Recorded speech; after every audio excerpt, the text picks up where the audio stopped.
Dear students, welcome to my English class. Today I will try to discuss about comparative degree. By this time, I have discussed about positive degree. You have learned. Today I will try to discuss broadly how to change comparative degree.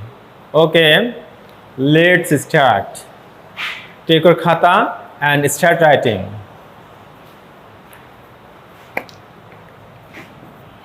প্রথমে আমরা একটা example লিখব। তোমরা লিখো আমার সাথে সাথে।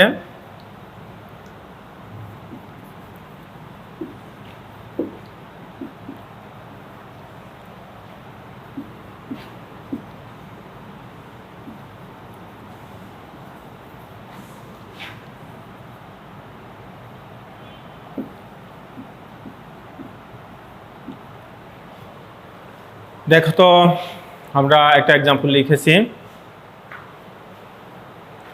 তোমরা একটু লেখো। লিখেছো? Habib is not as wise as Rani. এখানে আসলে দুইটা সাবজেক্ট আছে। দেখো, একটা সাবজেক্ট আর একটা সাবজেক্ট। দেখো দুইটা অ্যাজ আছে।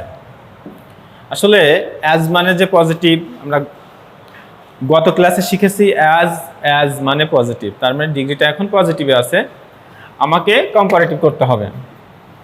আমি একটু ওটা লেখার আগেই একটু কিছু কথা বলবো, তোমাদের নোট ডাউন করতে হবে। Try to note down, try to make note.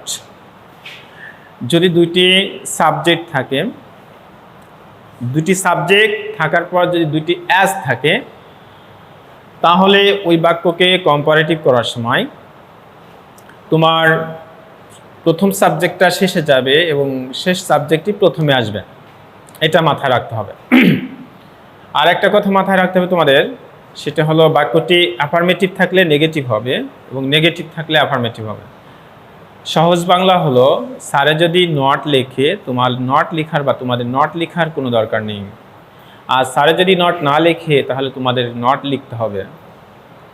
আর বাকিটা আমি স্ট্রাকচারটা এইভাবে বলবো, শেষ subject plus verb plus not থাকলে উঠে যায়, না থাকলে বসে, plus comparative form plus than plus প্রথম সাবজেক্ট। লেখো সবাই, শেষ subject plus verb, not plus not থাকলে উঠে যায়, না থাকলে বসে। অথবা লিখতে পারো অ্যাফার্মেটিভ থাকলে নেগেটিভ আর নেগেটিভ থাকলে affirmative, plus comparative form plus than plus প্রথম সাবজেক্ট। কম্পারেটিভ ফর্মটা তৈরি করার জন্য তোমাদের একটু খেয়াল রাখতে হবে, একটু লিখে রাখো, ইয়ার এবং মোর যোগ করে কম্পারেটিভ ফর্ম তৈরি করা যায়। ইয়ার এবং মোর যোগ করে কম্পারেটিভ ফর্ম তৈরি করা যায়। এখন প্রশ্ন হলো, কোন জায়গায় ইয়ার হয়, কোন জায়গায় ইয়ার যোগ করে কম্পারেটিভ ফর্ম হয়, কখন মোর যোগ করে কম্পারেটিভ ফর্ম হয়। বিষয়টা হলো এরকম, আমরা উচ্চারণ করার সময় প্রশ্ন পড়ে তো অ্যাডজেক্টিভটা উচ্চারণ করি। উচ্চারণ যদি সিলেবলটা ভেঙে যায়, এক সিলেবল বিশিষ্ট সব শব্দতে ইয়ার হয়, ইয়ারটা অ্যাডজেক্টিভের পরে হয়, আর মোরটা অ্যাডজেক্টিভের পূর্বে হয়। আর সিলেবল যদি একের অধিক হয়, তাহলে কিন্তু মোর হয়। যেমন আমি দুইটা কথা বলি, একটু শোনো। টল, টল। আর একটা বলি intelligent, intelligent, intelligent. Beautiful, beautiful. দেখো বিউটিফুল, এটা কিন্তু এক সিলেবল নয়। ইন্টেলিজেন্ট, এটাও কিন্তু এক সিলেবল নয়। টল এক সিলেবল বিশিষ্ট। ইয়াং, এটা কিন্তু এক সিলেবল বিশিষ্ট। তার মানে তোমরা বুঝলে এক সিলেবল বিশিষ্ট শব্দকে কম্পারেটিভ করার সময় ইয়ার, এবং একের অধিক সিলেবল বিশিষ্ট শব্দকে কম্পারেটিভ করার সময় মোর যোগ করে কম্পারেটিভ ফর্ম গঠন করব। লিখে নিয়েছে সবাই? ওকে, তাহলে আমরা এটা একটু হিসাব মিলাই। সূত্র ধরে এটাকে উত্তর লিখলে কি হবে, শেষ সাবজেক্ট ভার্ব। দেখো এখানে নট আছে, নট যেহেতু আছে, বাক্যটি যেহেতু this sentence is negative, so I will have to write in a positive way. So no need to write down here not, তো এটা আমরা আর লিখবো না। এখন কম্পারেটিভ ফর্মে যাব। ওয়াইজটাকে একটু উচ্চারণ করি, ওয়াইজ, ওয়াইজ, ওয়াইজ। তুমি বলো তো কয় সিলেবল বিশিষ্ট? ওকে, থ্যাংক ইউ। এক সিলেবল বিশিষ্ট। তুমি? ওকে, থ্যাংক ইউ। তার মানে আমরা একটা আর যোগ করে দিতে পারি, তো ওয়াইজার, রানী ইজ ওয়াইজার, সূত্র ধরে আমরা দেন লিখব। তারপর প্রথম সাবজেক্ট লিখব হাবিব। তাহলে একটু খেয়াল করি, প্রথমে সাবজেক্ট দুইটা আমরা দেখে নিয়েছিলাম, হাবিব, রানী। প্রথম সাবজেক্ট এখন যাবে, এই হাবিব যাবে শেষে আর রানী আসবে প্রথমে। ভার বসেছে, নট যেহেতু আছে তো উঠিয়ে দিয়েছি, আর অ্যাজ আস তো থাকবে না, কারণ they are the symbol of positive form, positive degree, এই জন্য উঠে গিয়েছে। আর ওয়াইসটাকে আমরা উচ্চারণ করে দেখলাম এক সিলেবল বিশিষ্ট, তো ইয়ার যোগ করে কম্পারেটিভ ফর্ম তৈরি করে নিয়েছি আর সূত্র ধরে দেন বসিয়েছি। আর প্রথম সাবজেক্ট শেষে এসেছে হাবিব। সবাই বুঝেছো? ওকে, আমরা আরেকটা এক্সাম্পল দেখব। আরেকটা এক্সাম্পল দেখলে আমাদের কাছে স্পষ্ট হয়ে যাবে।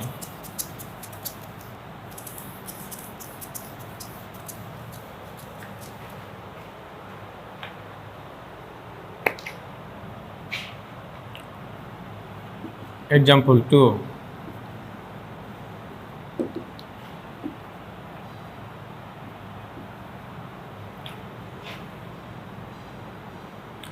সালাম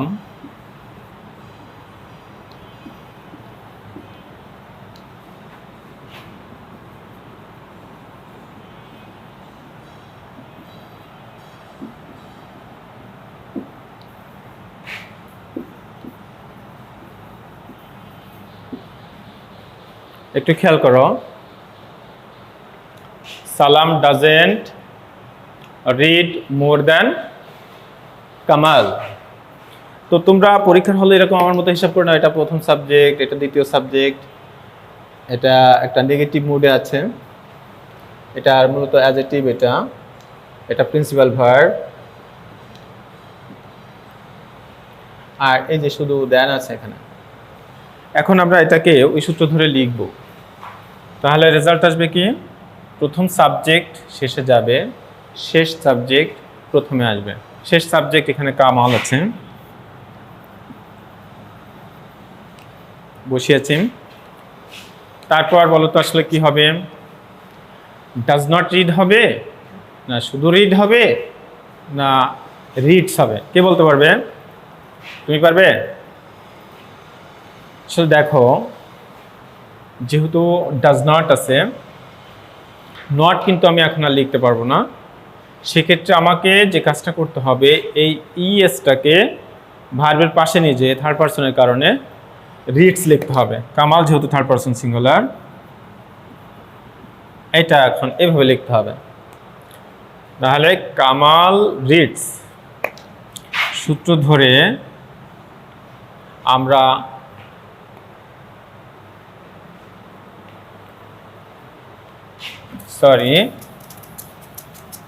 আমি বাক্যটা উত্তরে লিখে ফেলেছিলাম।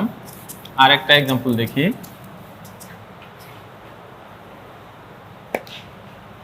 I am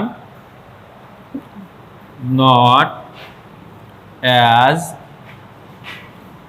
young as you.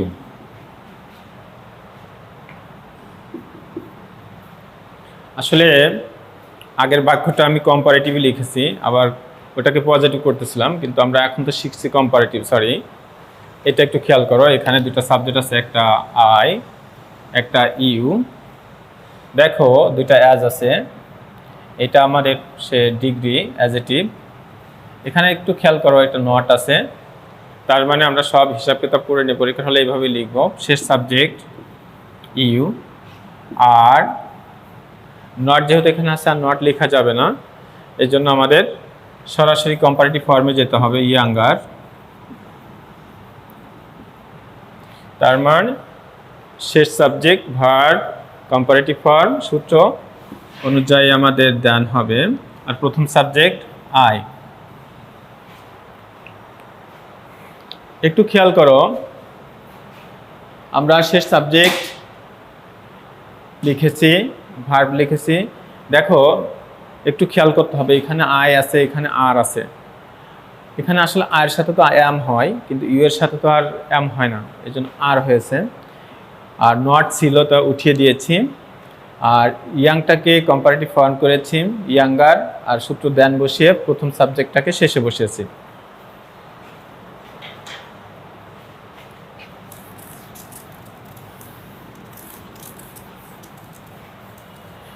আমরা এখন আর একটা সূত্র দেখবো, আর একটা স্ট্রাকচার দেখব। তোমরা আমার সাথে সাথে একটু লেখো।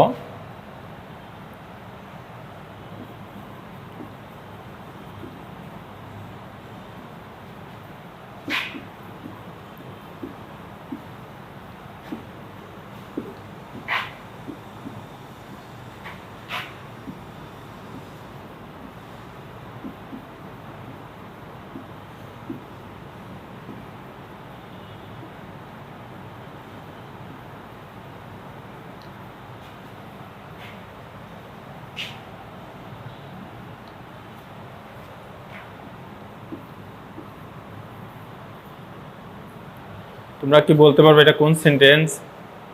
ওকে, থ্যাংক ইউ। এটা সুপারলেটিভ ডিগ্রি, সুপারলেটিভ আছে কারণ এখানে দেখো দা আছে। তোমরা বলতে পারবে এখানে অবজেক্ট কই? ওকে, এখানে অবজেক্টটা হলো বয়েজ। তোমরা কি বলতে পারবে অবজেক্টটা কি সিঙ্গুলার না প্লুরাল? ওকে, অবজেক্টটা ইজ প্লুরাল, প্লুরাল ফর্মে আছে। এখানে সাবজেক্ট রহিম। আচ্ছা, আমরা এইটাকে একটু আগে যেটা শিখেছি ওইটার সাথে এটা কিন্তু বেশ চেঞ্জ আছে। আমরা চাইলে একভাবে করতে পারবো না, ওটা দুইটা সাবজেক্ট ছিল আর এটার একটা সাবজেক্ট একটা অবজেক্ট আছে। সেক্ষেত্রে আমাদেরকে কম্পারেটিভ করার জন্য এটার একটা সূত্র আছে, সূত্রটা একটু লিখে নাও। প্রথমে লেখো, কোনো সেন্টেন্সে যদি একটা সাবজেক্ট এবং একটা অবজেক্ট থাকে, ওই বাক্যকে কম্পারেটিভ করতে হলে স্ট্রাকচার হবে সাবজেক্ট, লেখো verb, comparative form, than any other, than all other, than most other। আবার লেখো, শুনে নাও, than any other, than all other, than most other plus object. প্রশ্ন হলো, তোমরা কি জানো যে than any other কখন হয়, than all other কখন হয়, than most other কখন হয়? বলতে পারবে? আচ্ছা, যদি না পারো তো শুনে নাও, একটু নোট লিখে নাও। লেখো, অবজেক্ট সিঙ্গুলার হলে দেন এনি আদার, অপল বা অপেনি থাকলে দেন অল আদার, অবজেক্ট প্লুরাল হলে দেন মোস্ট আদার হবে। আবার শোনো, বাক্য আমরা যে বাক্যটিকে সরাসরি কম্পারেটিভে নিয়ে যাচ্ছি সে বাক্যের অবজেক্টটা দেখব। অবজেক্ট যদি সিঙ্গুলার হয় দেন এনি আদার, বাক্যে যদি অপল বা অপেনি থাকে তাহলে দেন অল আদার, আর অবজেক্ট যদি প্লুরাল হয় তাহলে দেন মোস্ট আদার। তাহলে এটাকে আমরা উত্তর লিখি।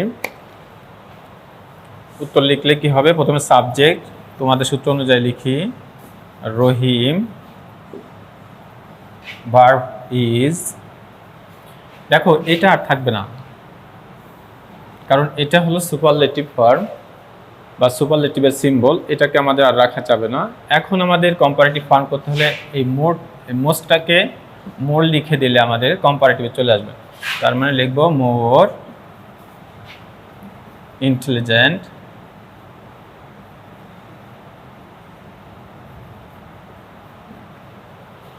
রহিম ইজ মোর ইন্টেলিজেন্ট। তোমরা কি জানো এখানে আমি কি লিখব? Okay, thank you. Than most other লিখব। আচ্ছা, কেন লিখলাম দেন মোস্ট আদার?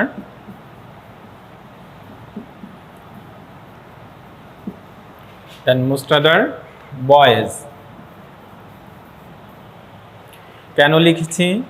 দেখো, বয়েজ কিন্তু প্লুরালে আছে, এই জন্য আমরা দেন মোস্ট আদার লিখেছি। আবার দেখো, সূত্র অনুযায়ী সাবজেক্ট লিখেছি, তারপর ভার্ব লিখেছি,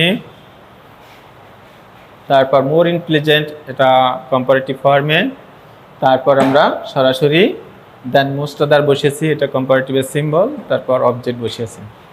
এটা এখন কম্পারেটিভ ডিগ্রি হয়ে গেছে। তোমরা আরেকটা এক্সাম্পল দেখলে একবার ক্লিয়ার হয়ে যাবে।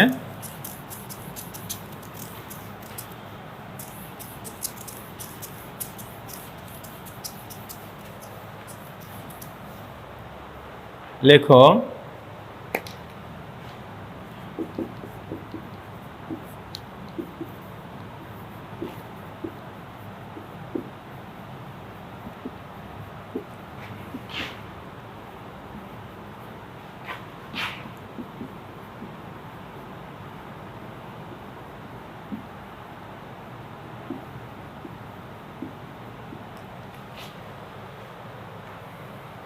আচ্ছা, একটু খেয়াল করো, এটা কিন্তু পজিটিভ ডিগ্রি সিম্বল। দুইটা অ্যাজ মানে কিন্তু আমি তোমাদের গত ক্লাসে বলেছিলাম দুইটা অ্যাজ মানে পজিটিভ ডিগ্রি। এটা হলো অবজেক্ট মেটাল, আর এটা হলো সাবজেক্ট। তার মানে আমাদের নো আদারটা হলো সিম্বল অফ পজিটিভ ডিগ্রি। একটু খেয়াল করি, এই সেন্টেন্সটাকে যদি আমরা কম্পারেটিভে নিয়ে যেতে চাই তাহলে সবার আগে আমার অবজেক্টটা একটু খোঁজা দরকার। বলো তো অবজেক্ট কোথায়? Metal. Okay, thank you. Subject gold. তো মনে রাখবা, পজিটিভ ডিগ্রি নো আদার বা ভেরি ফিউ দিয়ে শুরু হলে অবজেক্ট শুরুর দিকে চলে আসে আর সাবজেক্টটা শেষের দিকে থাকে, কিন্তু কম্পারেটিভের সময় সবসময় সাবজেক্ট শুরুতেই থাকে, এই নিয়মে। তাহলে এটাকে কম্পারেটিভ করব, গোল্ড ভার্ব সূত্র ধরে লিখছি ইজ। এটাকে কম্পারেটিভ করলে কি হতে পারে? প্রিসিয়াস। উচ্চারণ করো, প্রিসিয়াস। প্রিসিয়াস তিনটা সিলেবল, তিন সিলেবল মানে একের অধিক সিলেবল বিশিষ্ট সকল অ্যাডজেক্টিভকে কম্পারেটিভ করার জন্য মোর যোগ করে করতে হবে। তার মানে মোর, প্রিসিয়াস।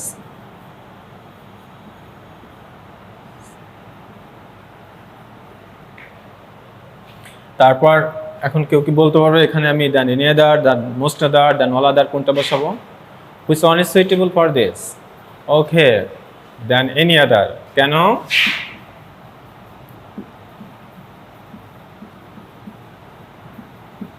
দেন এনি আদার কেন লিখলাম কে বলতে পারবে? অবজেক্টটা সিঙ্গুলারের কারণে। ওকে, থ্যাংক ইউ।